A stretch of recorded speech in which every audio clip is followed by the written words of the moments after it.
Gigabyte has completely redesigned their new Aero 16 laptop.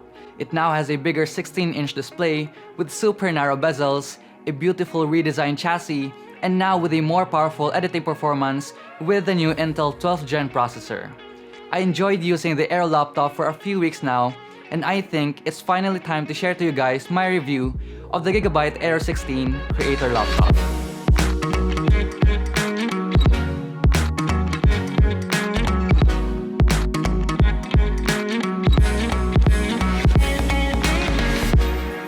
Before anything else, I just want to make it clear that Gigabyte did send out this laptop for me to review, but they don't have any input on what I have to say about this laptop.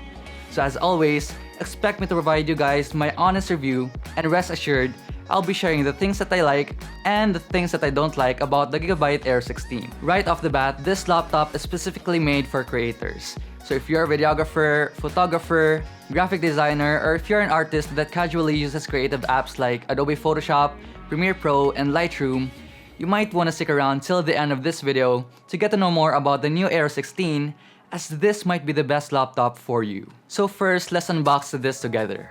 When you open the box, the first thing that you'll see is the laptop. But let's set it aside for now. A manual and quick start guide is included, and Gigabyte has now added a USB Type-C hub right off the box to give you more port options, and I think it's really cool. If you want to carry it around with you and keep this thing safe, you can put it inside this little case, then throw it in your bag. We will be talking more about this later as we go along with the video. The power supply is a 230-watt power brick, and it's one of those Shinkoni power adapters. Then it uses a barrel connector to plug it to the side of the laptop. Now let's bring on the laptop that I had set aside earlier. You can already see the fresh redesigned laptop body, and it looks sleek, clean, and most importantly, professional. And I think this design is much better than the previous Aero 15 that has a more gamerish look to it. You have this beautiful CNC milled aluminum body and a clean Aero logo in the middle, which by the way does light up when the laptop is on. This new Aero design has a top lip that supports the camera and IR sensors, and it also acts as a convenient way to open the laptop.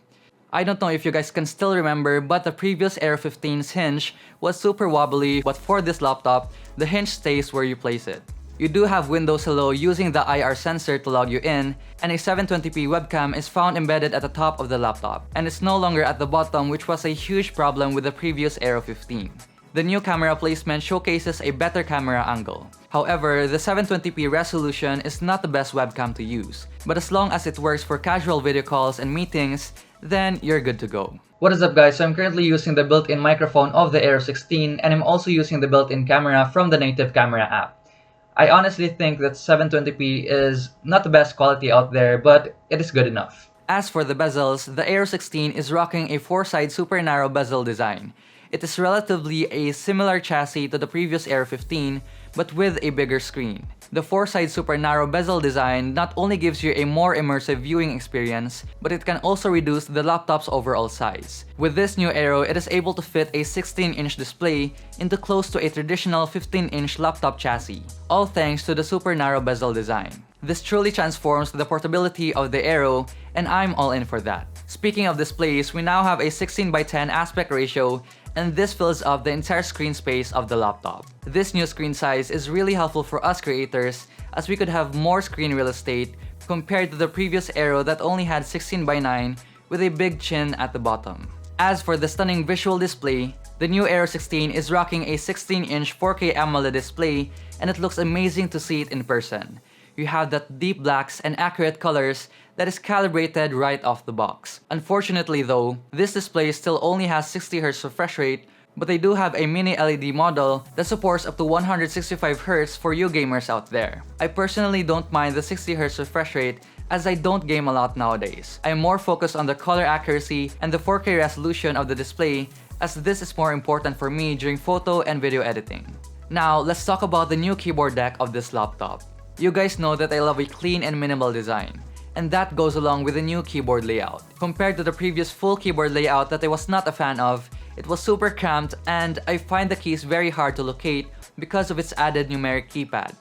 This said, the new keyboard layout is a very welcome change for the Aero 16. I really like this two-tone finish, and you have these black keys with a silver chassis. There's no RGB, but it comes with a very bright white backlight that for me makes the keys stand out even on broad daylight. As I press on the keys, they feel very good to type on, they're super tactile and has a nice firm click to it. You can also find the power button at the top and it's not connected to any key, which is cool by the way. You have a bigger touchpad here, and this is 25% bigger than the previous year. The touchpad also works wonderfully. There's no fingerprint scanner for this laptop as it now uses Windows Hello with the IR sensor to log you in. Port setup is a bit different compared to the previous Aero 15 though. You don't get the same amount as you did last year, and I honestly find it as an inconvenience. As a content creator, an SD card reader is a must when transferring files from my camera to the laptop. And sadly, they removed it on the new Aero 16. Considering that this is a creator laptop, they should have kept the SD card reader slot for us creatives. On the right hand side, you have the barrel connector, which connects a 230-watt Shinkani power brick. And then you have two Thunderbolt 4 ports. On the left side, you have a standard USB Type-C port and an audio jack beside it. To give you more port selections, Gigabyte included a new USB-C hub. As you can see, the color of this matches the CNC aluminum body itself. For the ports, you do get an extra RJ45 USB mini display port and HDMI. I highly suggest you that you connect the hub to the right hand side of the laptop. Reason for that is when you try to plug it in the left hand side, you're blocking the air vents, which is not advisable, and it doesn't look good at all. And if you try to turn it this way, it looks even uglier. This new USB hub addition is somewhat a good solution, but I just wish the hub at the very least included an SD card slot for us creators. Now, this is where the new Aero shines for me, as it's truly a beast when it comes to its specs. The model that I'm currently using has the Intel Core i9 12th Gen processor, 32 gigs of DDR5 RAM, an RTX 3080 Ti graphics card, and 3TB of NVMe Gen 4 storage. Unfortunately though, this model is not available in the Philippines for now, but it does have a little brother named the Aero Xe5 with the Intel Core i7 12th Gen processor, 16 gigs of DDR5 RAM, an RTX 3070 Ti graphics card, and a 1TB Gen 4 storage with an additional 1TB ultra-speed SSD, which by the way, is the only model available in the Philippines right now. What impresses me more about the new Aero is its editing performance. I feel like this is more than enough for me. I recently got the new Sony a7 IV camera that shoots up to 4K 4:2 10-bit footage, and the Aero 16 just handles it so well on Premiere Pro. To those of you who don't know, 4K 10-bit footages carry out a lot of color information from the camera. This means editing with this file format is a relatively extensive task to handle for any computer. However, when it comes to the Aero 16, I've experienced zero lag and no dropped frames on this laptop, and scrubbing through my entire timeline is just buttery smooth. This is due to the 35% increase in performance with the new Intel i9 12th Gen processor paired with the RTX 3080 Ti graphics card. What is up guys, Editor Kevin here. So I'm currently editing this video that you're watching right now, and I just want to correct what I said earlier. The playback is buttery smooth when you have only one layer of video. But then, when you have two 10-bit videos stacked on top of each other, the playback tends to stutter a little bit. But when I set the playback resolution to 1/2 instead of full, the playback is now buttery smooth again. So yeah, I just want to lay it out there that if you're editing 10-bit footages and you stack them on top of each other, the playback will start to stutter a little bit. So yeah, back to the video. So to further visualize what I'm talking about, here's an example. As you can see, the footage starts to stutter a little bit when stacked on top of each other. This is on full playback resolution, so let's try to change it to 1/2.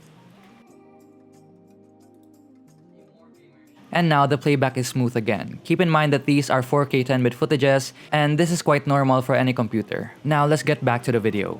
The specs on paper is one thing, but the real-world performance is another. And I can confidently say that the Aero 16 just checks off a lot of the boxes when it comes to its editing performance when being used in a real-world scenario. And I feel like many content creators like me would definitely consider the Aero if they're looking for a powerful Windows laptop for content creation. Overall, I really appreciate the changes that Gigabyte made on the new Aero 16. They fixed a lot of the problems that they had from the previous Aero 15, like the wobbly screen, the camera placement, and the keyboard layout. I am loving the new CNC aluminum body and the stunning color-accurate 16-inch 4K AMOLED display that doesn't have a notch. And of course, its powerful editing performance. This laptop is truly not for everyone. This is specifically made for creators, and it does come in a steep price. This said, I will let you be the judge if this laptop is worth it for you or not. I personally think this is a great investment for me, and if you're in the creative industry, you understand that time is money. The fact that I can save a lot of my time during my editing workflow makes this laptop worth it for me. And yeah, that's it. If you made it till the end of this video, let me know your favorite feature of the new Aero 16 in the comments down below. That's all for now, and as always, ciao!